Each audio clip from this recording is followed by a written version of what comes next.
It's the series that brings together some of the coolest sports cars on the planet. Iconic marques all coming together in a formula that is the same in just about any country around the world that you go to. This is Fanatec GT World Challenge Australia. Greg Russ with you live in pit lane as a part of our coverage of Event Elect Race Queensland. Delighted to be joined by Josh Buchan now, who you know from Super Cheap Auto TCR. He's the reigning champion in that class. Before we talk about these cars that you love, firstly, how's the weekend gone for you there? Oh, not too bad. We tried to outsmart ourselves a bit in qualifying, paid the price, didn't qualify any good at all, and then kind of stayed there in the race. So, look, I've got shorts and a t-shirt on, and it's, 4:15, so it's not all bad. Okay, we're going to get your expert kind of sideline eye viewpoints on this, and again in GT4, because we know that you love that. A bit's played out in this championship so far. We've seen a penalty kick in for Liam Talbot here ahead of this race. Just some thoughts on the weekend so far for GT3. Yeah, I mean, it started the year off quite gentlemanly between everyone. New Ferraris, it was all quite exciting, and then I think now the gloves are starting to come out. The fight is really being taken to each of the teams on and off the track, so should be pretty manic out there. And the sun's coming down, that brings in other factors, so it's going to be an exciting race. All right, we're about to take you to the commentators. This is the first of two 1 hour races for the weekend in this class. Lots to think about from a strategic standpoint as we go back to Cam, Richard Craill, and a guy who's doing a super job in commentary this weekend, Thomas Randall. Thank you, Rusty. And not only is he doing a great job in commentary, he's also rewriting all my notes, Richard Craill. He's been taking to the pen. Tom Randall, welcome back to the box. But Crailsy, I know you love your GT racing, and it's about to get very serious. I do. Round 3 of Fanatec GT World Challenge Australia, powered by AWS. It has been a ripping championship so far this year. 4 different winners from the first 4 races. That's what you want, isn't it? Massively competitive. And we've had Audi, we've had Ferrari, and we've had Mercedes-AMG topping the winners list. This is an Audi circuit, though. The 4-ring Branders won the 3 of the last 4 races here. They've had 3 of the last 4 poles. They had 2 more of those this morning in qualifying, and they lock out the front row for this one.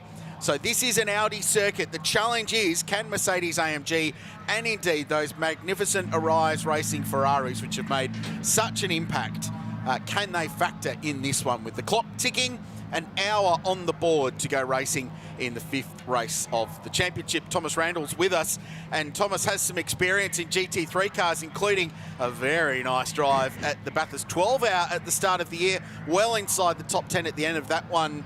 TR, this has been a cool championship so far, and this is set to be a pretty spicy race. Absolutely. Good afternoon, Crailsy. Good afternoon, Cameron. We can see Will Brown there. Just, well, he probably doesn't really need to line up Schumacher in the box, but he's just keeping an eye on things. He's got about half an hour or so before he gets back behind the wheel of that Audi. As you said, Audi front row lockout. However, the Mercedes have been quite strong as well with the pro drivers behind the wheel. So I think this is going to be a pretty interesting race. You've got Liam Talbot at the back with those penalties from qualifying. So there is a lot more speed in that car. So it's going to be an interesting start to this race. 1 hour race this afternoon. Track temperature is dropping, the ambient temperature is dropping, and there is a little bit of cloud cover as well. So long way to go, but we'll see how these Pirelli tyres hang in there. So Brad Schumacher did an outstanding job in qualifying to grab pole position in the Shaw & Partners Audi that he's sharing with Will Brown.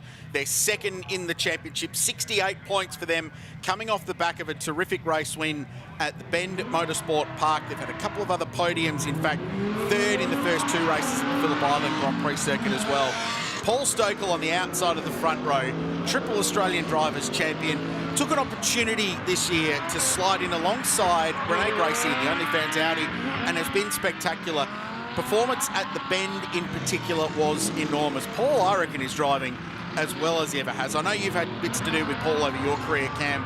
He's an awesome character. He's a very, very well-known, renowned driver coach at this venue in particular. Yeah. So I'm looking forward to seeing what they can do today. It's been, for those of us that know Paul particularly well, and I don't know him as well as a lot of our viewers that are out there, and I know some in particular, really enjoy watching how Paul's built his way back in this category as we see him starting on the second position in the front row. Fraser and Hackett in position number 3. Garth Walden, Sheargold there in position number 4. Look at Tim Miles back there with Leach in 5th, Evans and Shute in 6th, Peroni and Rosser in 7th, Samadi in 8th, the Groves out of position number 9, and the Conduruses make it an all-family affair on row number 5. Yeah, that's pretty good. Father and son in grid 9, and the brothers in grid 10. Mark Senior, the Victorian, out of 11. Jaden Ojeda out of 12. He's on pole for race 2 in the pro qualifying results. Paul Lucchetti alongside him. Valentino Astudi in that V12 Aston Martin. Now, the other thing to talk about, there's a race within a race in GT, and that's the AM class. And leading that championship at the moment is Garth Walden and Mike Sheargold. And Garth has done an outstanding job in qualifying to put that car 4th on the grid outright, and well in front of their next closest AM rival is Ash Samadhi out of 8th. Yep. So watch out for the Ram Motorsport GWR Australia Mercedes AMG. Just before we get underway, the final point I wanted to make about Paul Stokel, he took this drive and rates Renee Gracie. He said she is a very good driver. She's just been down on confidence on herself, and that was what he said at Phillip Island. His drive at the bend was actually fantastic for that car. Let's see what happens today. Thomas pointed out earlier, he's pretty mega in the wet at the island earlier in the year as well. So, Queensland Raceway on a Saturday afternoon. Audi lockout on the front row. Hard to find a Ferrari at the moment. Will they play in? 4 winners from 4 races in GT this year. Can we make it 5? We've got an hour to find out at Queensland Raceway. Great start. Mark Rosser in the middle of the pack in that pink and blue and white Audi. He squeezes down the inside. The Aston Martin squeezing back. Everyone checking up and backwards is the Superbarn car. Off the road is one of the Mercedes AMGs. The Harold's car off as well. Stranded is the 47 of Theo Kondouris. He gets it fired up. We may avoid a Hyundai safety car in this one. Busy and 3 wide. Liam Talbot, who started 17th, carving his way through the field. Yeah, he went driver's right, made the right call. He stuck to the inside and got away from all of the drama, and now finds himself up in P11 from back of the grid. It looks like we've just got to oh no, it's still green, sorry. But I was about to say, boys, that the start of the race is such a tricky time for these AMP drivers because you've got the most fuel in the cars, the brakes are cold, the tyres are not up to temperature, and at this point of the day, the sun is coming down, and it actually becomes really tricky for the drivers heading into turn 2, because as that sun drops, the sunset makes it like a blind corner on entry. So a lot to deal with for these guys, and a massive moment off the final corner too. That was huge. Ash Samadhi, I think, dropped a couple of wheels off on the outside. No correction, that was Tim Miles. Brilliant race win for that combination, sharing with the Kiwi Brendan Leach, running 5th at the moment. 2 wheels off the road at the exit of turn 6.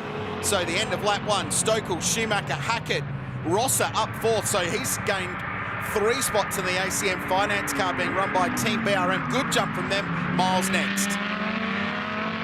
Stokel's had an awesome start, got to the lead, and he hasn't even looked back. So 1 second nearly between him and Brad Schumacher. I'm actually surprised, guys, that after the incident at turn 1, everyone's been able to get away cleanly, considering the damage. No safety car, everyone sort of kept it pretty safe at the moment. Still sorting themselves out a little bit further back. I think that was Miles running wide at turn 4. With all the dramas on the opening lap, I think we can get a bit more from the lane. Here's Rusty. We're just watching the car of Mark Senior here in the pit lane. We'll try and get a word with him at the moment, in a moment rather. But in between time, we've been keeping an eye on the temperature for you, because I know Thomas asked about that at the top of the race. Now, Simon Poole from Pirelli tells us the peak number track temperature of the day is 30 degrees, but we want to have a look at what the temp, Josh, is now. So you're in charge here. Yeah, so 25, it's cooled right down from earlier before, but what's going to be interesting is not only what the temp is in the sun, but turn 2 down to 3 is in the shade. So what's the reading going to be on the other half of the track? Our car's going to get more grip out there relative to the back end of the circuit, so plenty to play. There he is, the weather reporter. He loves the hectopascals. Thank you, Rusty. And Josh Buchan is another position gain from Liam Talbot, who gets up the inside of Stephen Grove and moves himself to 9th position. So the Ferrari working his way forward. His next target will be Ash Samadhi, will be next in the queue. And that's the number 8 Lance East Exotics Ferrari, the Rise Racing teammate with Elliot Shute behind the wheel. He is chasing Tim Miles. So the Ferrari slowly working their way forward. Massively impressive debut for these 2 cars at the Phillip Island Grand Prix circuit. I can tell you the 3rd car has arrived. They've been talking about that. we sort of broke the news in our broadcast at the Ben Motorsport Park that there was another car on the way, and sitting out the back of the Arise Racing Transporter this weekend at Queensland Raceway is a third of these magnificent 296 GT3 cars. Yeah, it was an unfortunate way their race really finished up at Phillip Island, that first event. Really impressive. Audi Customer Sport Racing has run a very professional outfit. What's happening at Arise Racing and the way they are going about putting together not just the cars, but the package inside the pit lane garages, huge credit to them. So he's charging his way through the field. So things just settle down. Compulsory pit stops in these races, so the MPS mandatory pit stops a factor in GT racing now. The window opens first for the AM and Trophy class cars. They get 5 minutes to serve their stops, and then the window opens for the pros. And there are some MPS penalty times that get added on for prize success. So for winning last time out at the Bend, Brad Schumacher and Will Brown have to spend 15 seconds extra sitting stationary in pit lane, 10 seconds to Liam Talbot and Chaz Mostert. They were second at the Bend, and 5 seconds for Jackson Evans and Elliott Shute. So these races, boys, are run on a bit of a bungee strap where they get stretched out and then the pit stops happen and they start snapping back together by the end of the race. And that's where I was going to go with Paul Stokel on screen right now in the 181. Just gone out of shot there. He's up to 2.3 seconds ahead of Schumacher. Schumacher, as you mentioned before, with his time, which is the plus 15 for the Schumacher-Will Brown car. He probably doesn't want to lose a huge amount more time to Paul Stokel. Having said that, Will Brown versus Renee Gracie, while she's a very good driver, Will Brown is an exceptionally good professional driver. But what you might end up with, Thomas, is that this car has some track position at the end, but Will Brown or others in that position will be hunting them down. And as we often say, it's a cliche that you'll get used to doing more of this gig. Catching is one thing, getting past is something very, very different. Oh, absolutely. And GT3 cars are known to have what we call aero wash, so they create so much downforce that they also produce a lot of dirty air that comes off the back of these cars with the rear wing and the under tray or the diffuser at the back. So it makes life a bit challenging for the following car. But not only that, the Peter Hackett 888 car with Declan Fraser, they don't have any compensation time. So they're also in a really good chance here. The Mark Rosser car with Alex Peroni, run by Team BRM, they've got no penalty or no compensation time either. So I reckon those guys could really play into the mix here as well. Yeah, looking for their first podium of the season. Mark's been a busy boy back and forward to Europe. The Benetton Formula One car, which is a pretty cool thing to be able to do. There is that car, and down the inside, the Miles and Dale ITM Audi R8. So this is a battle between Tim Miles and Garth Walden. So AM class leader is the Ram Motorsport Mercedes AMG. Garth, a sneakily ranked bronze. He's had a remarkable career across his time in the sport, runs a very successful race team now at GWR Australia. He made 19 cars on the shop floor last time he counted. Radicals, GT cars, Porsches, they're on Team Carrera Cup. Hugely successful enterprise, and they've got these 2 Ferraris with Liam Talbot now having passed his teammate Elliott Shute. So the defending champion charging his way forward, all looking to hand over car number 1 to Chaz Mostert in the best possible position when we get to the mandatory stops. Let's go back down to the lane to, I think he's stolen the microphone, Josh Buchan. I'm here with Mike Sheargold, teaming with Garth Walden here at GWR in the lovely Mercedes AMG. You guys came into the round leading the AM class. You avoided the carnage on the first lap. I'm sure first lappers, car owner and co-drivers, a very nervous experience. Yes, well, as a car owner, that's good for the budget. And, you know, we only came in leading by 1 point, so, you know, to keep out of that mischief on the first lap. And, you know, we dropped a spot or 2, but we're still in a good spot for the race, so, yeah, looking okay. And Garth, obviously, seasoned veteran, he knows what he's doing. Will you try and run him a little bit longer? You jump in towards the end, bring it home, somewhere in that sort of top 5 range? You know the game, mate. You run the faster driver right to the end of the pit stop window, and then I'll jump in and do what I can to bring it home. That's why I'm not in the car. Thanks, mate. Has anyone seen Greg Rust and what has happened to him? Josh Buchan stealing the mic, doing some great work down there in pit lane. Thank you, Josh.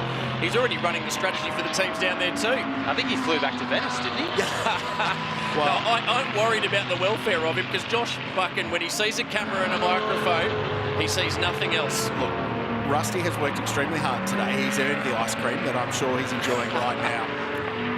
So we wanted to go back and unpick this. Thomas, talk us through this. I was looking at Mark Rosser, who was threading the eye of the needle, but gee, it all teed off behind. It really did, yeah. We sort of just caught the aftermath of it. Looks like there might have been contact between the Grove Mercedes. You could just sort of see it in the back of the shot there between Grove and, was it Honduras that spun around? It was. Yeah, so it was. I think there might have been contact there. I don't know if we can get that shot again, but it just looked like Grove had a slight bit of overlap into turn one, and there might have been contact there. The good thing is, though, that they've obviously continued, so that's good. And it was Shane Woodman in the number 16 car that was off right out to the outside. That car was ostensibly written off in a big crash at Phillip Island Grand Prix circuit the start of the year, rebuilt and returned again at the Ben Motorsport Park last time out. Having said that, the car looked like it had been written off, but I think it was just panel damage at the end of it. The rails were still straight, so he would have had all sorts of flashes of Phillip Island going through his mind down at turn one. That's being investigated post-race, so Motorsport Australia Race Control will deal with that later. Right now, they're free to press on. 45 minutes, 45 seconds remaining. Stokel with nearly a 5-second lead from Brad Schumacher. Now the pit lane window will open half an hour or 30 minutes into the start of the race. So still about 15 minutes to go until we see the pit window open. And unlike GT4, the pit window is only about 5 minutes. So you've got to be sure that you make sure you get in the window, you get in the pit lane there. So yeah, I'd say a lot of these guys will be in pretty much as soon as the window opens. And it's staggered for the classes as well. So as we said earlier, the AMs go in first, and then the pros will run in. But I like the line from Mike Sheargold, and he's absolutely correct. 5 minutes might not seem like a long time, but at Queensland Raceway, it's 3 laps. So there's actually plenty of motor racing you can do before you get into the lane without going over that window, as we take a look at this Audi continuing to attack the back of Tim Miles. So 5th and 6th position. Just want to give a shout out. We've been talking to Paul Stokel. He's just broken the lap record for GT3 cars here at Queensland Raceway. It was set by David Reynolds in 2022 at a 108.91. He was sharing an Audi R8 with Tony Bates. Paul Stokel's just punched out an 8.6. So race leader, lap record pace out in front, and yet to have the pros jump in these cars. Having said that, these cars have got incredibly quicker at this venue in particular. Pole position, Jaden O'Jaden did a 6.8 for pole at Queensland Raceway, which is quick. The quickest pole time last year was Max Hoffer at a 7.6. So the circuit's a second a lap quicker year on year. A little bit of resurfacing work done at turn 3 and down here at turn 6. But still, got to do the time, and that's a very, very nice one for our race leader, who's built a 6.2 second lead now over Brad Schumacher. I was going to say, watching Paul Stokel now on screen, Tom, is there a more enjoyable time when you're out in a race car, out in the lead, no one around you, clear air in front, and you can pretty much drive like a metronome? I've got to say, Cameron, that's the most ideal conditions for a race driver, and they don't happen too often. So when they do, you've really got to savour them. So Stokel will just be trying to get as big of a lead as he can, and as Crailsey, as you mentioned, punching out some fast lap times, but I don't think we've seen the best of what the lap times can be from these cars. Once the track is only going to get cooler as the fuel burn wears off throughout the rest of the race and the pros get in the cars, you know, we could be seeing maybe 107s in race trim. But Talbot did actually put a move on Tim Miles, so he's up into the top 5 as well, and that car has only got, well, a 10-second compensation stop added to their compulsory time compared to the Schumacher car that has 15 seconds. This drive from Talbot's put them into contention off the back of the grid. He must be commended. He must be commended. We heard his interview earlier with Rusty on 7 Plus. He's pretty fired up and ready for this race, Liam Talbot. We know he's a very dedicated racer, but he'll be quite happy with his performance, and he gets another one now, up into the top 4, Liam Talbot. So just passes Mark Rosser up 13 spots. So the Ferrari charging forward. His next target is Peter Hackett, who's 7.5 seconds up the road. Not convinced he'll get to Pete by the time that pit stop window opens. So the job will be done in the second half of the race. So Stokel by 7.6 seconds and pressing on. Brad Schumacher not really hanging on, to be honest, at the moment, and giving away about a second a lap to the race leader. Brad, Bathurst's favourite son, is falling into the clutches of Pete Hackett in that 888 Mercedes AMG. So the battle evolving, and then this fight with a big freight train of cars behind for basically 4th down to 10th position. Let's go back down to the lane with Josh. So I'm down here with, at the Valente Rosso garage. Obviously, they have an amazing new Aston Martin this weekend that they've just debuted in Australia. Unfortunately, they obviously had the incident in quali where the car landed in the wall, and they had an issue.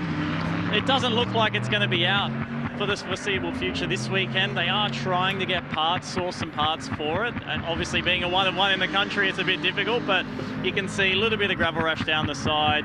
There's obviously nothing structural, so that's obviously a good sign. These things are so well made. The rails are straight.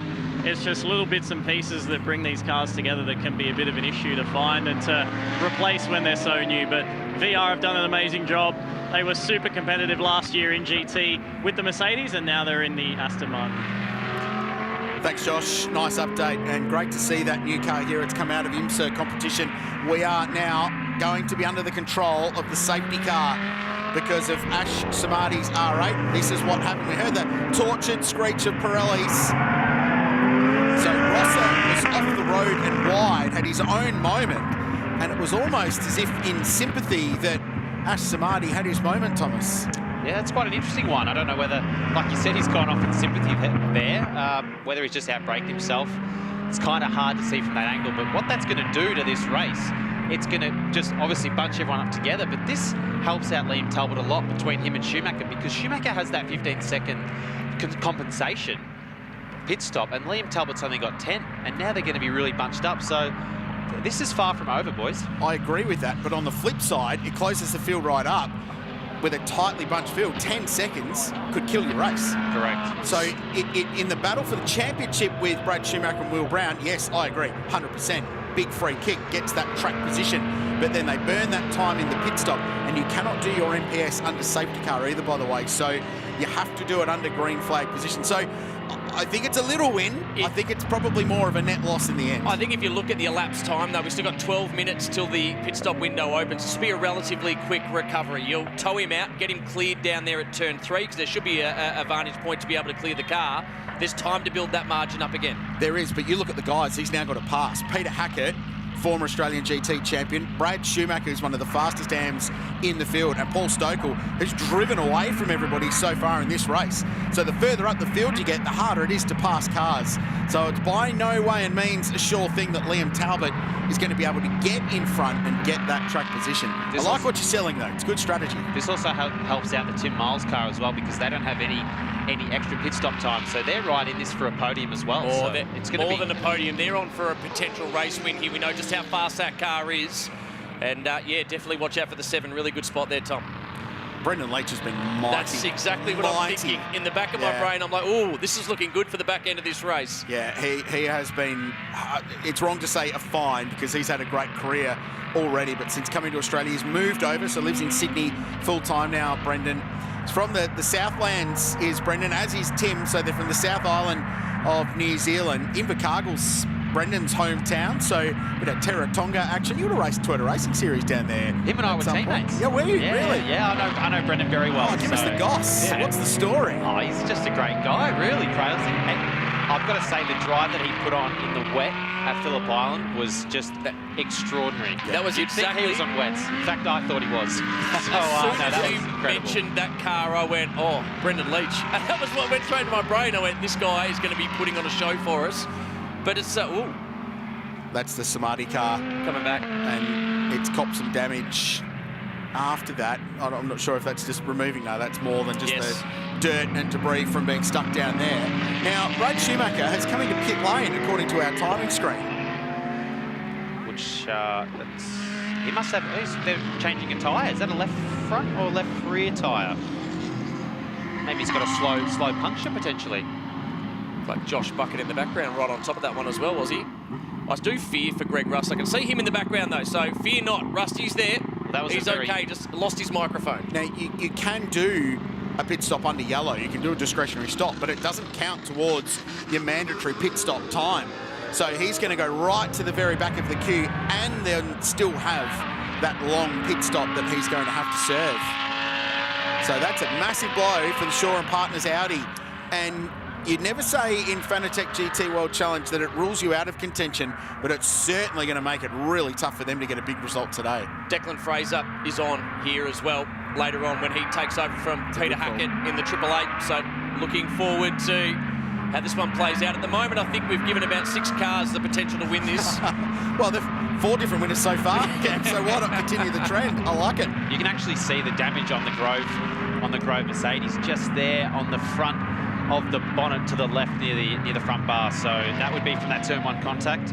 Not sure how that's been resolved yet from race control, but as you said, Declan, Fraser and Peter Hackett looking very strong, and they did get that race win last time out at the bend as well. All right, lights are out this lap. In fact, the lights are out right now. Come back to you on a restart process in a minute. Let's jump back down to the lane.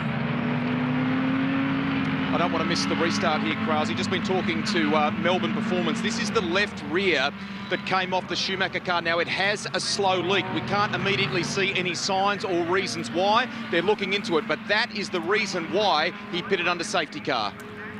Thanks, Rusty. On the spot, as always. So a slow leak. The little 1%ers that can make or break your day in a championship this tight. The lights are out on the safety car. We're going to go back to green this time by. The mandatory pit stop window opens very, very soon. So right now, you need to make hay while the sun is shining here at Queensland Raceway. And with that Audi going into pit lane, it's one more free position for Liam Talbot in the #1 Ferrari. So that's another little free kick for that team to get them further up the order before they peel off for their first stop. Damage to the front of the Grove car with that bonnet flapping around. They'll get that taped down during the pit stop. Fortunately, that's coming up very soon. Yeah, that bonnet looks like it's getting slightly worse as well, but in terms of the Schumacher car, in these scenarios, it's better to be safe than sorry. The last thing you'd want is a left rear failure or a puncture at really any point of the circuit. So, yeah, the battle is on as the Ferrari really trying to go for an outside move at turn 3 on the restart. And it's a case of, yeah, making hay while the sun sets, to be honest. So Stoker's doing his thing. Great restart. He's already got the gap out to nearly 1 second over Hackett. But like you've said, I think the Hackett 888 Mercedes is looking pretty good here. Did you see the way he bombed the thing into turn 3, Stoker, on a colder Pirelli tyre? Only a couple of minutes under safety car, but still it'll take a little while to get them right back up to that perfect operating window. Just sent the thing into the braking zone. Huge commitment. Oh, and off the Aston Martin is buried in the gravel trap moments before the MPS window is about to open, and it's not driving out of there. Yeah, that looks like that could be another safety car, Crazy. And Grove in the lane, we're being told for a drive-through penalty for car number 4. That will be for the lap 1 contact. Yeah, with that. Well, there's also, was that turn 3 under investigation for the 4 car and the 22. So that's, the Groves are in everything at the moment. The Groves are in everything. Probably lucky young Oscar Target had a win in Porsche's earlier, isn't it? Safety car's being called in the meantime, just as we're about to open the compulsory pit stop window. So this is changing it up yet again, and Paul Stoker will be smiling away under that helmet, going, well, we maintain the lead for a little bit longer. Well, and what it does, so race control, you can't do your mandatory stop under yellow, so they push the window back. And it'll basically, as soon as the safety car is done, they'll then open the window in the same process. But now you're going to get into a point where your pro driver is going to have less time in the car if this goes for a little while they dig that Aston Martin out of the gravel trap down there at turn 6. So what was the last one? It's a very similar recovery time required. So what, 3 laps potentially? 2 laps under safety car? They've been really efficient today. I'd go 2, but even 2 laps behind the safety car is going to be 5 minutes of racing. So you go, then you've got a very congested pit lane because they're going to be switching to get their pro drivers in, their gun drivers in as quickly as possible. So the pit stop is going to be very, very busy. So Josh Bucking, Greg Rusby, careful down there, would you please? Make sure you're nice and clear. Well, and I think to the point you guys were making before about condensing the field up for those with the longer pit stops that were coming through the field, this really hurts them now because there's less opportunity, less time in the car potentially for the pro driver in the second half of the race. So now the advantage goes to the 888 car of Hackett and Fraser and the Miles Leach car as well. So we'll see the 888 and the 7 well and truly in contention for a race win here. And what this does, the timing for this safety car couldn't have been more perfect for the Grove Mercedes. They've just served their PLP for a driving infringement, and I think they're going to catch the train before the safety car lights go out. Well, we'll find out, because Greg Rust is down at Grove Racing and can shed some more light on this. Brenton's getting ready, so I'm conscious not to get in his way too much, but I think, Krause, that may have been their decision to bring Stephen in. In fact, not a call from race control. Is that correct? Yeah, we're just making sure the car was safe. The bonnet had quite a lot of lift, and we didn't want to put Steve in a position where the bonnet went up and he lost control of where he was going. So it's better to take precaution. We had a drive-through anyway, so there's no point trying to take big risk when the race is over anyway. Thank you. Yeah, fair point. So little pragmatism creeping in there, I think. You and I both looked at each other and went, "Do they know about the penalty?"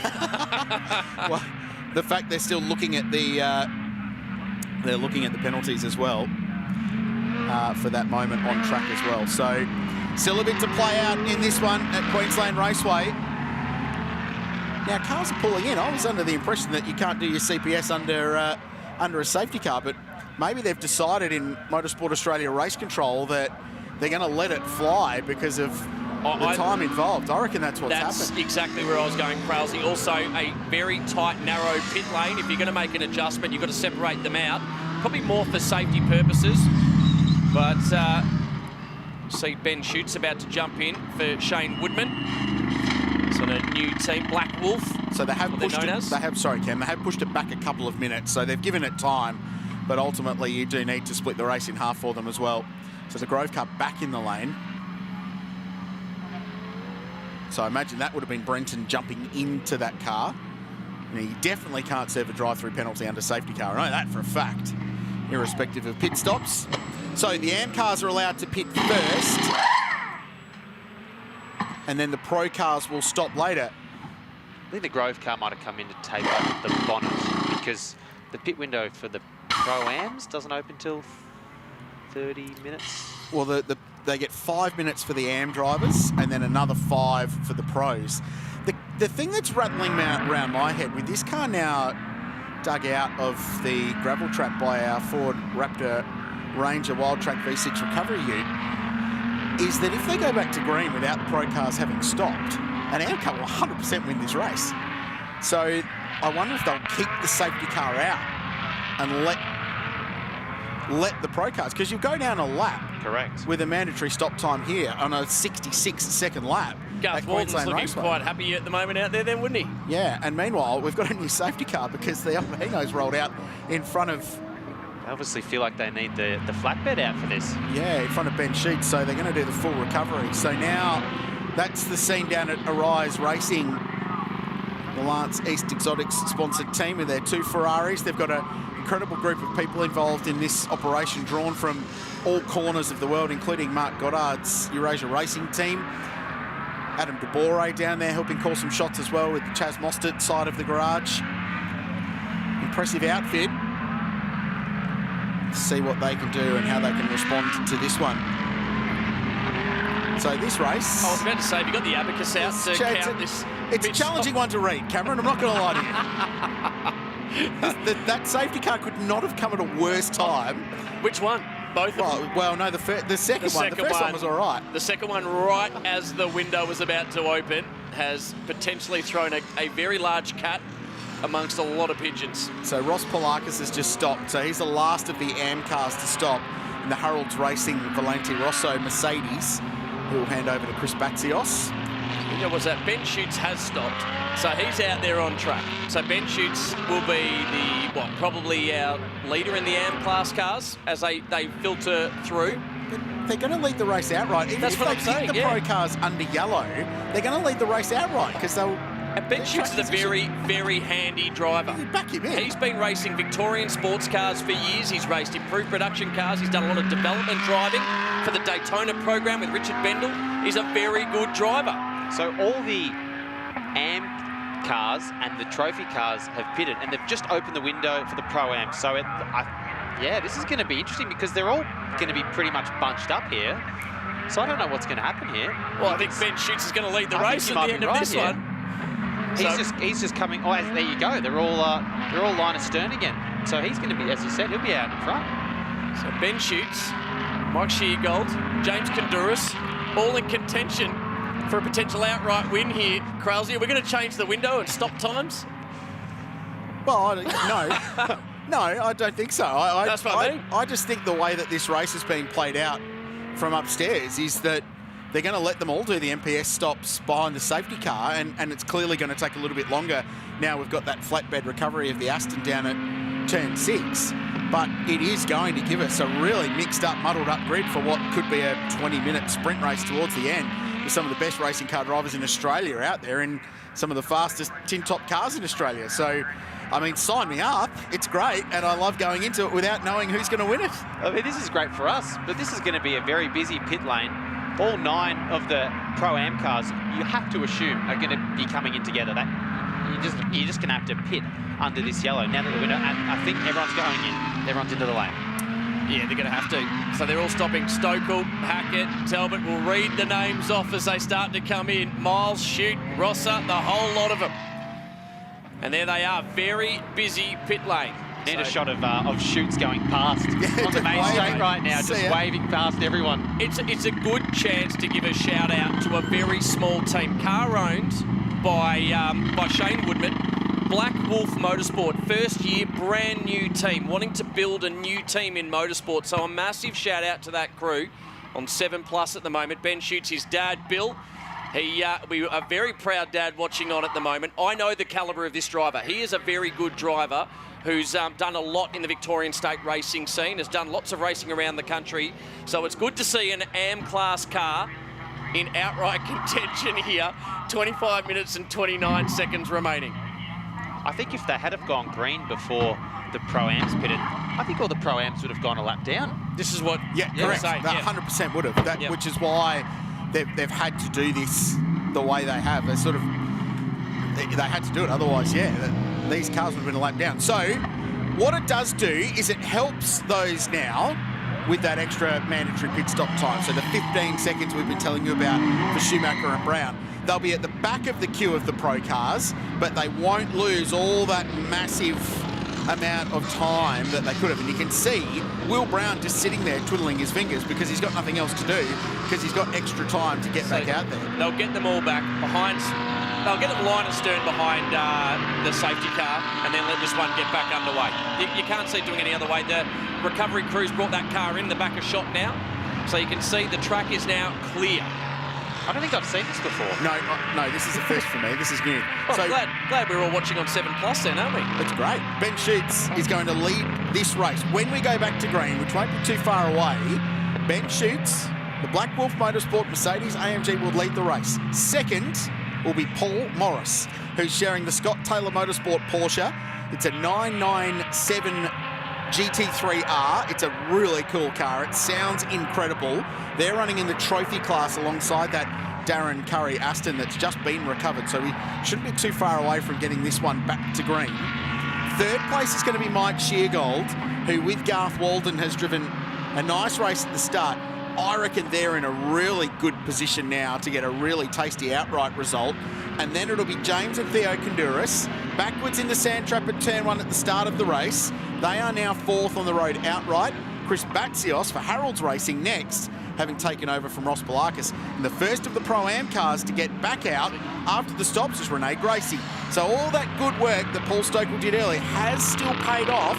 But the Pro-Am runners, they've still got track position. And after all that, the Grove car served a PLP, pitted to fix bonnet damage, third pit stop for a driver change, and they're in front of both the Ferraris.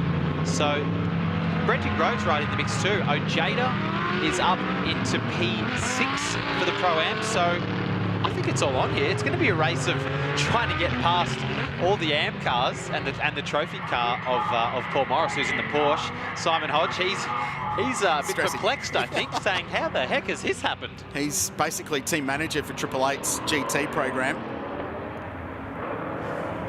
So it's getting word through that one of our contenders, Brendan Leach, in the 7 car that he shares with Tim Miles, under investigation for a breach of pit lane rules. So we'll keep you across that one. A big shout out to the team working hard down in pit lane for our coverage on 7+. So the 7 car currently in 8th, 3rd in the Pro-Am class, under investigation. Now, that car didn't have a compensation time.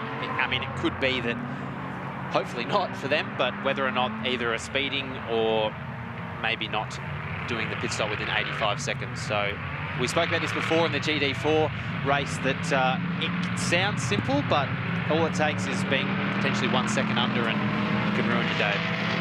Well, there's less than 22 minutes of racing remaining, and this one is as wide open as any Fanatec GT World Challenge Australia race we've seen in the recent history of this championship. The lights are out on the safety car.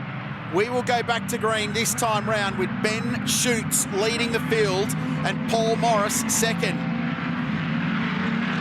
21 and a bit minutes to go on a stunning Saturday afternoon in Queensland Raceway. This has been a dramatic affair, and there's a massive spread behind. Gracie looking to get past Batsios. It's really busy. Look at the big move from Peroni up the inside, and Gracie's turned around, and there's a big impact from the Grove car. Brenton Grove had nowhere to go there, and big contact. Off the road is Will Brown. Off the road is the Ferrari of Chas Mostert as well. And there's big damage from those two cars, and we're definitely going back to safety car. Heavy, heavy damage at the back of that Renee Gracie Audi. Looks like Fraser might have got in together with Renee into turn one. It was all going on there. There was about 4 cars aiming for the same bit of real estate, and that Audi looks pretty damaged along with the back of that Grove. Could have been worse. Let's watch the replay here down into turn one. It got Willing with his big dive bomb, and Renee on the outside got tagged early. The car straightens up here. So she actually, whilst it's big contact, it has caused a safety car. I'd say that she is very lucky that car stayed on a straight angle and didn't go directly side on to the traffic. And taking evasive action were the Audi and the Ferrari back. So Will Brown and Chas Mostert just went, nah, we're out of here. We're better off in the grass, way out wide. So there's Brenton Grove, who has a very, very short stint in what's been a very, very fraught day for the Grove Racing team. And after such a strong start, the Audi of Paul Stokel and Renee Gracie is out of this one as well. Oh, that's big damage. Massive damage to the back end of that car. Will Brown back into pit lane as well, off the back of that in the 87. So Leach had got himself up into third at the end of all of the melee down at turn one. Great to see that Renee was able to drive the car away. Hopefully she's okay off the back of that contact. That's the Will Brown entry. Right front must be puncture or damage from that turn one contact. Yeah, well, bailed right out, didn't they, to the outside of the road to take evasive action. Oh, it's got broken steering. Yeah, and Mostert into the pit lane as well. So this replay, yeah, just got caught out. Renee was just a passenger, big contact with the Grove entry. As I said, just the moment at turn one on a restart, ending up getting tagged and going sideways is heart-in-mouth stuff. That was pretty chaotic. I'd like to see a replay from essentially the last corner and the run down to the line, because I don't know if there was a bit of overlap with some other cars there before the line, but it was all getting pretty chaotic. And not only is the left rear damage, I mean, that could be a gearbox potentially in the back of that car done, and the left front of that Mercedes too looks pretty sad. So sad sight for that crew. They were, after 3 pit stops, looked like they might have been back into contention of the race. But what a restart from Brendan Leach. He was so committed into turn one, made it past about 3 cars, and the Will Brown 87 Audi unfortunately is out with potentially broken steering. This is a big story for the championship too, Thomas, because they were second in points coming into the weekend, 2/3, a 4th and a 1st in the first 4 races. A DNF in the championship this close is so hard to bounce back from. And that's been a rough day. So this, looking from backwards, so that's a contact between, oh man, that's a big crash, isn't it? Because he had nowhere to go, No. Absolutely nowhere to go. So the 888 Mercedes of Fraser has had contact with Renee, and she sort of got passed by a few cars heading into turn one, and she probably thought she was safe, and then there's been a bit of contact. So I'm not sure how race control is going to read that one. So big dramas, the Audi out of the race. Will Brown speaking to Josh Buchan. Here with Will Brown, driver of the 87 Shore Partners Audi. Mate, obviously not the result you wanted, the car's out. Talk us through what happened.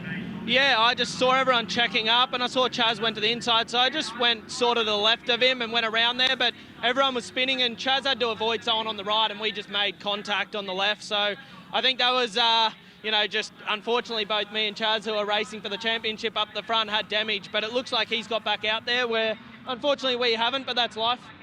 Yeah, I guess there was no vision impairment or anything, like there were cars going around, it was just one of those things. Yeah, I think because Chaz was just on the right of me, I couldn't even see anyone was spinning. I just thought that, you know, due to a few of the slower drivers up the front, were just checking up a little bit and everyone was slowing down. But, yeah, it turned out there was obviously a pretty decent shunt there. Yeah, well, I mean, look, if it's any consolidation, the car looks like it can be fixed and you guys are rockets, you'll be out tomorrow. Yeah, luckily I don't think the car's actually too bad. It's just snapped a steering arm, so hopefully we can get it sorted and back out tomorrow. Full gas. See you, mate. Cheers, thank you. Yeah, it'll be full gas indeed, and if anyone can do the job, it'll be Will Brown. He'll start that car from pole position, from towards the front of the grid. He will start that car tomorrow. The pros will start race 2 as this recovery continues. So we wanted to just unpick all of that, because behind the leaders, it was really busy, and there was a lot of overlap going on here. So we just wanted to get a read on this, and there were 2 big winners out of that from a sporting perspective.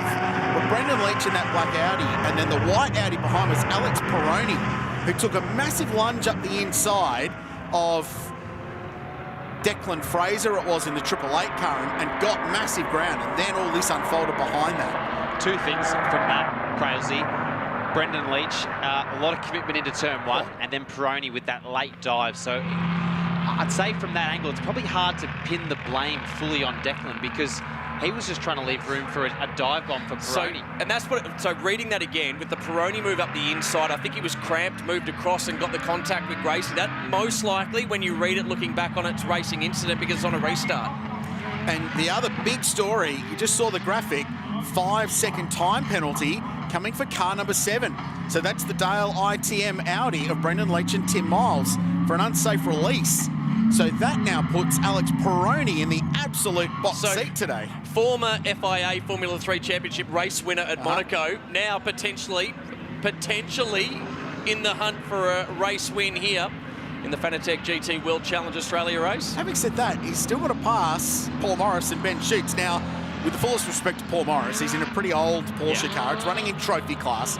It's not the same level of performance as these current FIA GT3 cars at the front of the field. So you'd expect him to be able to do that. But Ben Sheets will make him work extremely hard for him. Ben is not going to let this one go easily. Right now, the team will be on the radio. They know what's at stake here. Ben's involved in the building of this car. He's involved in behind the scenes putting this together. The opportunity to win in an AM class car, and a guy who has done a lot of miles in race cars. He is not letting that go easily at all. Looks like they're going to try and get Will Brown back out, potentially maybe to just score some points, or just at least check the car. I don't think they will get points, given they'll be out of the top 10. But maybe just try and get it out there. A bit of a systems check, so it's all good for tomorrow's race. Well, I mean, you never know what could happen in whatever the remaining minutes we have. So, the way this race has gone, Cam, they could be on the podium. So for those that know Crailsey well and listen to his commentary on GT cars, he's got about 37 different scripts he's written for what could unfold. All of them have been thrown away, and he is a passenger like the rest of us for the final 13 minutes of this race. Yeah, I don't like it. No, I've learned enough in these long distance or any GT3 race around the world that you just do not know how they play out. And what a remarkable formula this has been for a long, long time now, GT3. It's been an incredible success story. Stefan Reitel and the SRO Group globally propagating this. It's now the top GT class in the world because it's part of the FIA World Endurance Championship. Incredible long-distance races like Spa 24 and, of course, the Bathurst 12-hour here. Late in a day on a Saturday, people have switched on to 7+ in their houses, learning about this sport. There's some remarkable stories that could unfold. An AM class, an amateur class, technically is what the AM stands for. An amateur class car leads this race with a young man, Ben Sheets, he'll say he's not that young anymore, that has been driving in state-level competition for decades. Now leading this race, you've got Brendan Leach in third. I'm taking Paul Morris out of the equation just because of the car. 5-second penalty on him. a young driver rebuilding his career after a crack in Europe, sitting there in 4th. Alex Peroni had a little bit of time in America. There's a story there. Sheargold, Garth Walden, another AM-class car. Ojeda, is he in the window here? Declan Fraser, there's so many stories. So many stories. And you can all pick a favourite on 7+. And of the title contenders, car number 7, third outright in points at the moment, but they've got that 5-second penalty. So the next best car from a title point of view is Jackson Evans, who's behind the wheel of car number 8, 9th position, the Arise Racing Ferrari. So they stand potentially to get some championship points to get them up the order a little bit.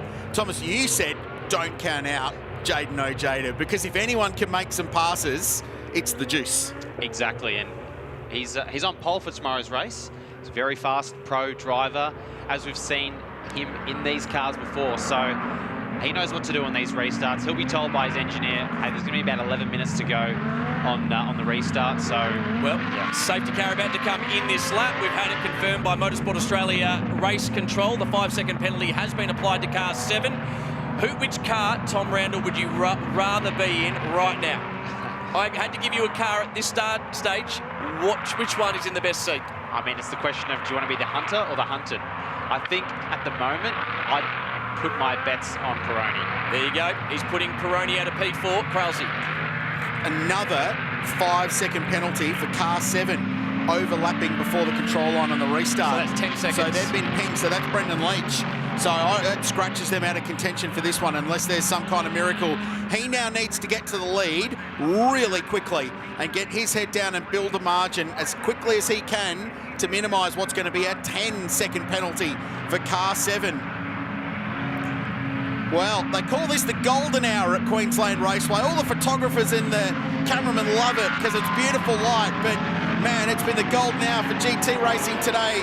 An incredibly dramatic Fanatec GT World Challenge race comes down to a 10-minute shootout, and down the inside goes Leach.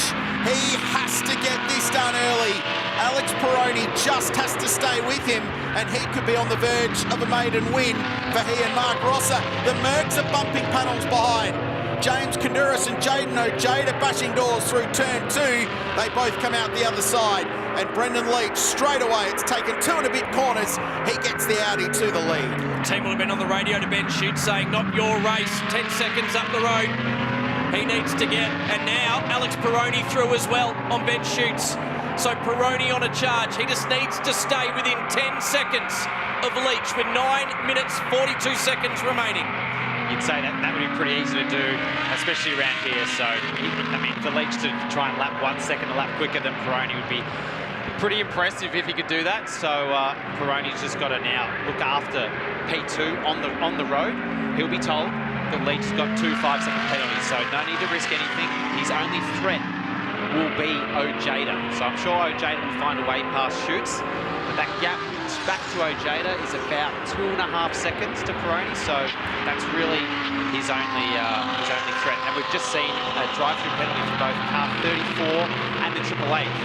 So that would be the Fraser car of the restart. Scrap another contender, pulls them out of the mix. So Declan's going to have to do a drive-through.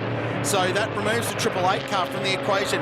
The engineer on car 81 in second place is a guy by the name of Marcus Koch. He's hugely experienced. He's a very, very cool head on very cool shoulders. And he's also engineered our co-commentator to a bit of success in his career. What will Marcus be on the radio to Alex about? Will it be a message of don't worry about Brendan, just keep him inside? I would say so. Marcus is very calm on the radio. He'll know what's going on, and he has so much experience from a range of categories, whether it be Toyota 86s or, I mean, he's worked with some of the best in the world. Carlos Sainz in Formula Renault 3.5. So this, he'll just be telling Alex, just hit your marks. Just need to bring the car home in one piece. 8 minutes to go, so... Hey, you mentioned before that Brendan Leach would be hard up against it, getting 1 second a lap. He's 2.1 clear now as Declan Fraser comes in to take his pit lane penalty. 2.1 seconds, less than 8 minutes remaining. He's a real chance at doing this. He's just broken the lap record. In fact, he smashed it. So an 8.2 for Brendan Leach on the first real push lap after a safety car. So that car will go quicker yet. Ojada's now up to third as well, and Evans up to fourth. So Ojada's got a bit of clear air, 4 seconds up the road to Peroni, or Peroni's 4 seconds up the road on him. So we'll see if he can do anything. He's about a 10th faster in the first sector on Peroni. Not going to be enough to try and catch him with 7.5 minutes to go. It was 1.1 seconds the difference between first and second last lap. Now, Peroni's turned up the wick with PBs. It was only 2/10 into the first sector.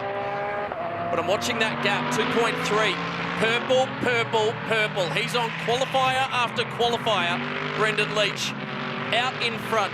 He needs to build 10 seconds or 10 and a bit seconds on Peroni. So he's pushing really hard, and Leach is about to reset the lap record. He does to an 8.1, and Peroni does an 8.8, so 2.8 seconds. We had sight of Will Brown getting back in the 87 Audi. Josh, I think you've got a little update with the Shaw and Partners car.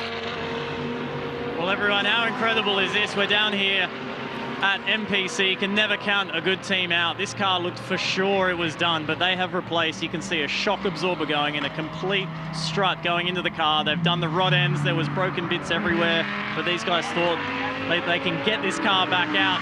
In a championship like this, where it's so close and there's so many fast cars, every point counts, and with 5 minutes to go, this car needs to get back out for the title. Good update, Josh, and it's a Pro-Am class car. So as long as they finish in the top 10 of the Pro-Am cars, they can still get maybe one championship point. But a championship like this could be decided by that at the end of the year. So fastest theoretical lap right now, 107.8 across the 3 sectors. So I think he's about to do that. He's about to do that right now.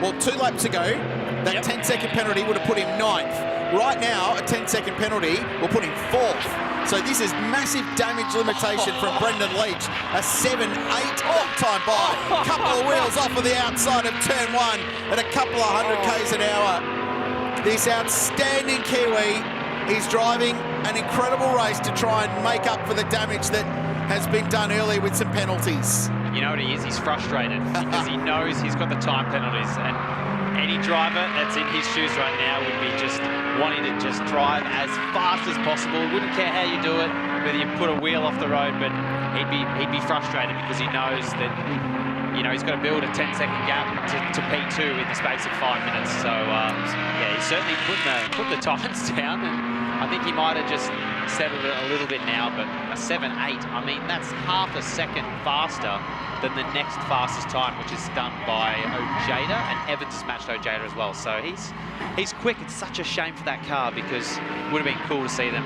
get the win today. 1.1 seconds beneath the existing GT3 class lap record at Queensland Raceway. Full credit to Alex Peroni. He's also under the lap record, 4.1 seconds now. Ojeda with an 8.0 in 3rd place. Potentially next second at the moment, but he won't want to give up too much ground because Jaden is now 7 seconds behind Brendan Leach. And he's only 3 seconds behind Peroni, half a second faster than Peroni on the last lap. So it might not all be over. It might not all be over for P2 either. Well, and if they end up battling for P2, that could be perfect for Brendan Leach, who could, if they slow themselves up, dice him. Look at this. Ojeda, purple to the first sector. 6.8 seconds. He's taking a dent. He's putting a dent back into Brendan Leach. You know what's happened? Ojeda's been told that's the win right in front of him. But if they slow each other up battling for, on the road, 2nd place, Jaden Ojeda could become Brendan Leach's best mate because of that, because they'll slow themselves up and Leach could get the 10 seconds that he needs out in front. Well, Ojeda's already half a second faster than Peroni on this lap alone. The lap's not even finished yet. So 3.5 minutes to go plus a lap. I think we could be seeing a pretty good battle here for effectively the race win. Lights flashing. And the traffic just playing a little bit of a part in this one. It held up Peroni a bit through that last corner.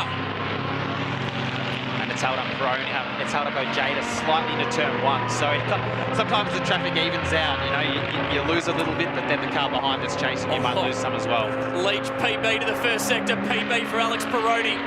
3 minutes and 1 lap, 5.1 seconds the gap between first and second. It'll be too far to hold on to the win at this stage. Jackson Evans in the number 8 Ferrari is now 10.6 seconds behind that leading Audi. So all of a sudden, Brendan Leach only loses 2 spots. He's on the podium. With that 10-second penalty. So damage minimisation at the moment for the Melbourne Performance Centre run Audi.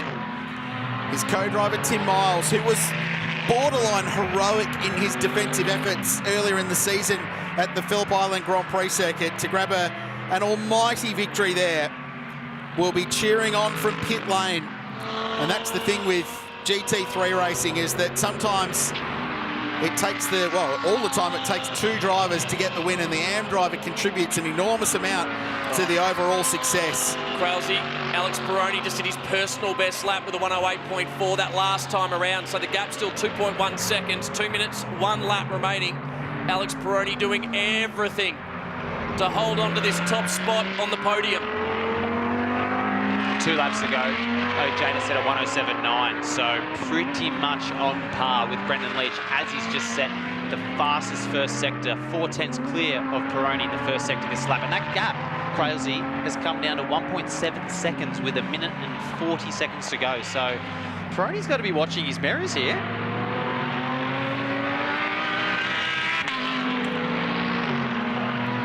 Minute and a half to go. Peroni still in second.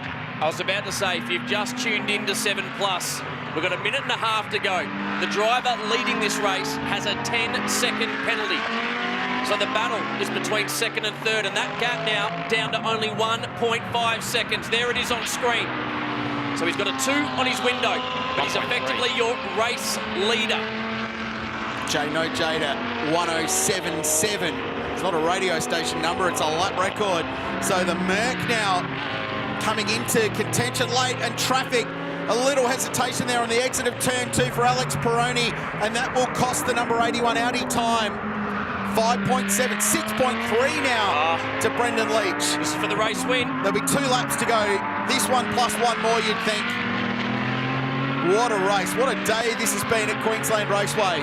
Back to your point, Krause, if they duke it out too much, it's 6.3 seconds. Leach is not outside the window here.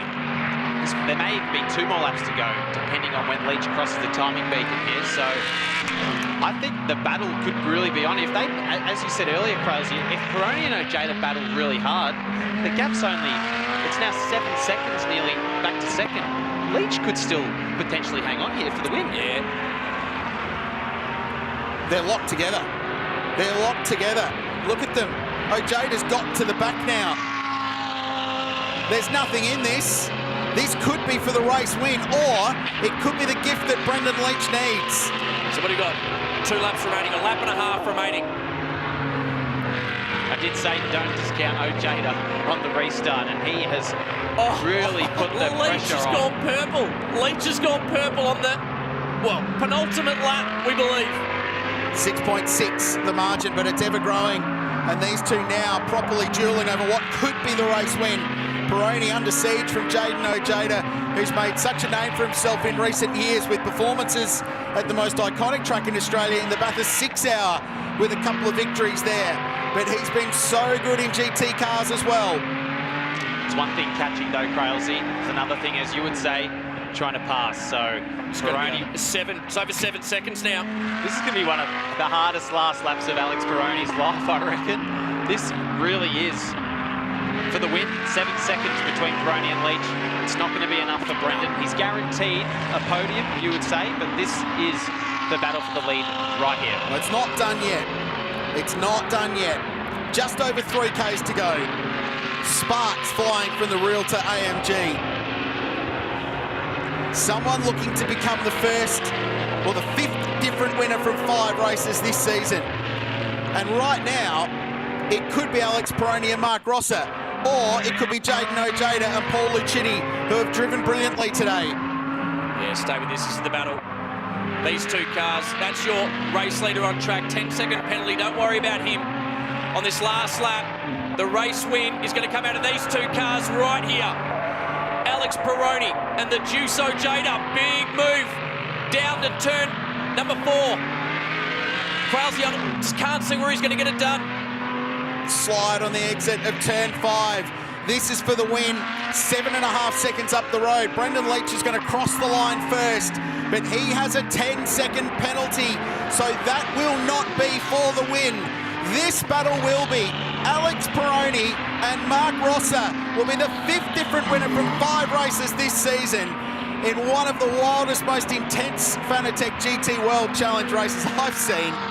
What a drive. And it was 7.4 seconds at the end, Brendan Leach to Alex Peroni.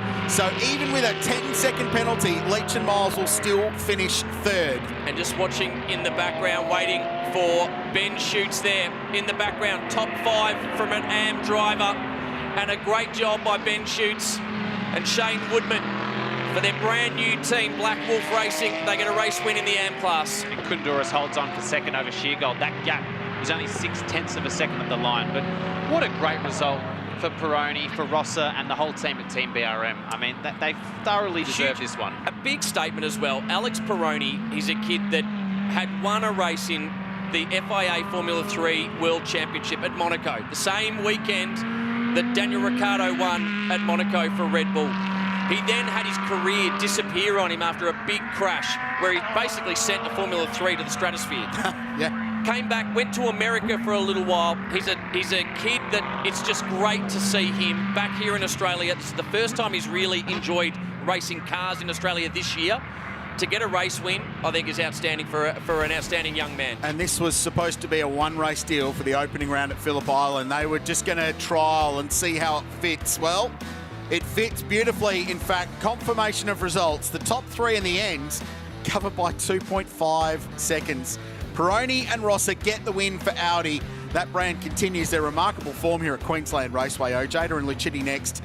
Brendan Leach and Tim Miles fight to 3rd place with 10 seconds of penalties. Big points day for Jackson Evans and Elliott Shute too. That gets them a little bit closer to the lead of the standings, which is still just be led by Mostert and Talbot.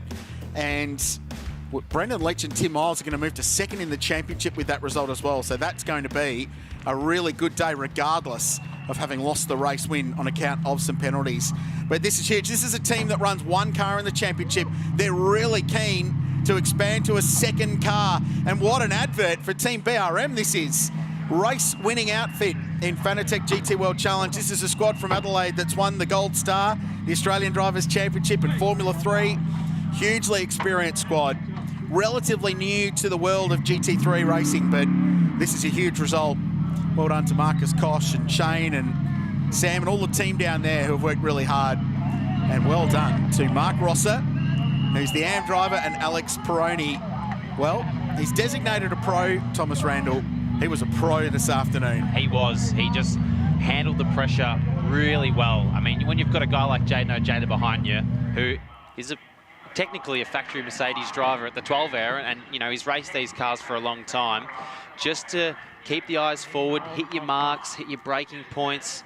He knew he was under a lot of pressure there. So, and look, let's not take away the drive from Brendan Leach as well, because he won the race technically on the road. Unfortunate about those penalties, but those laps he was putting in at the end there were so fast. But that Rosser car started 7th, have won the race, and the Lucchetti car, number 66 car, that started 13th, and they're up to P2. So, cracking drive from those 2 guys.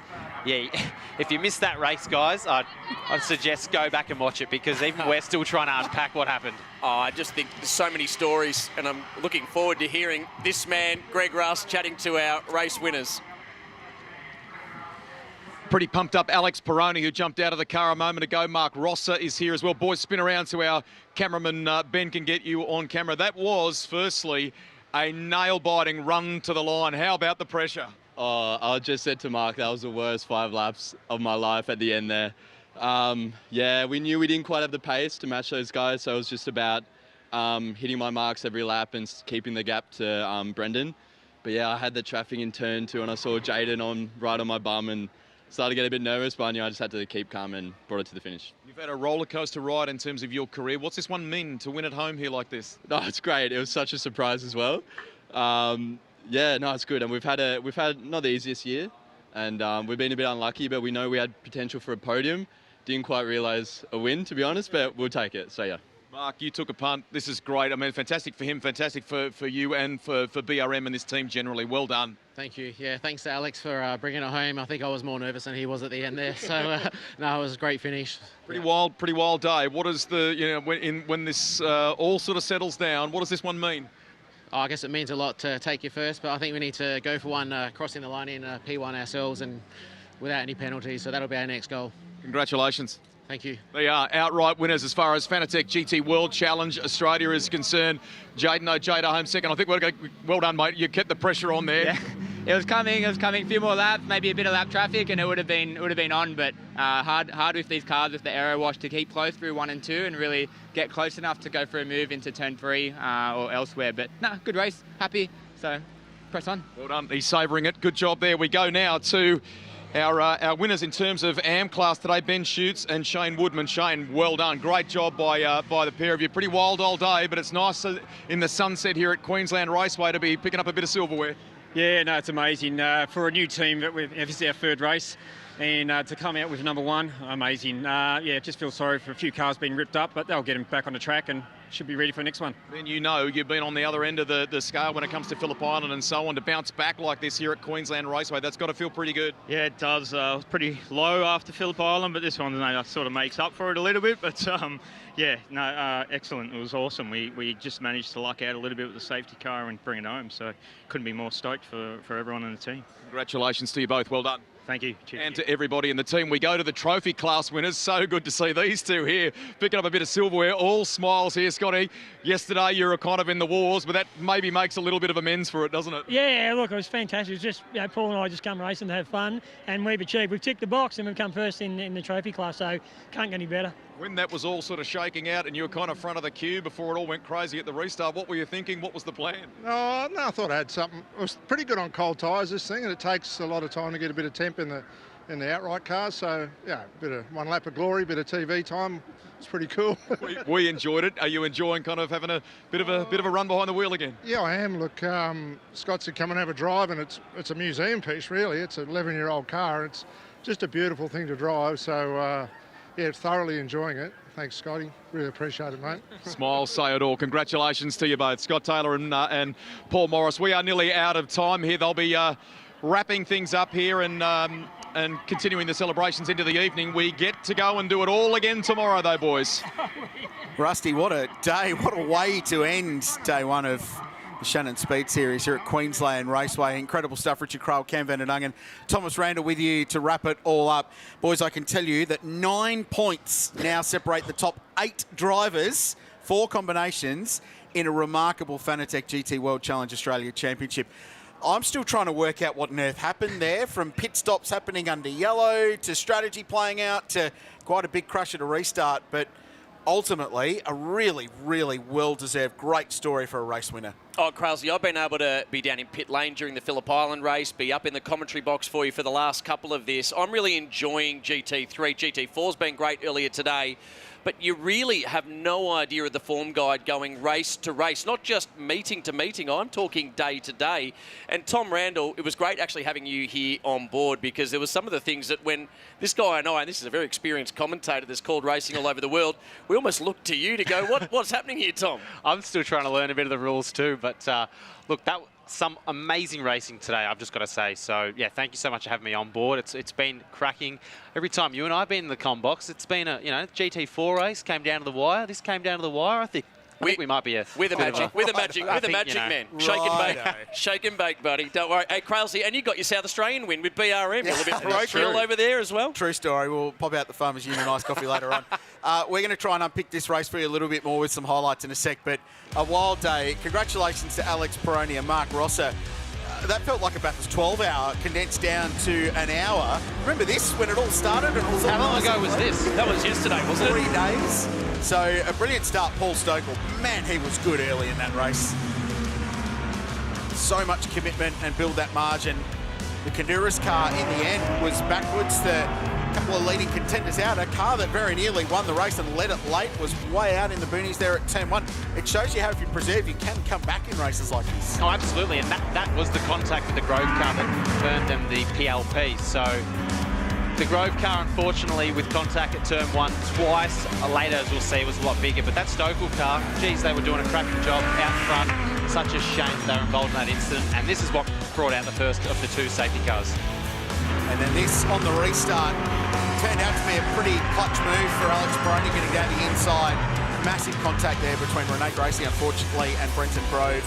Both of those cars out. There was a penalty for the 888 car, so Peter Hackett and Declan Fraser ultimately served a drive-through. And then Brendan Leach had 10 seconds hanging over his head, and he went to every length, including driving the thing off the racetrack to try and get the win. Ultimately, he was 3 seconds short of doing just enough. This was the battle for the win. Alex Peroni crossed the line 0.3 of a second in front of Jaden Ojeda and would ultimately grab the race win. What a day it's been for James Baldwin and Matt Nolte, Tom Randall, Cam van der Dung and Richard Crowe. We're going to go back to Greg Rust and Josh Buchan to wrap up a wild day here at the Shannon's Speed Series at QR. Boys?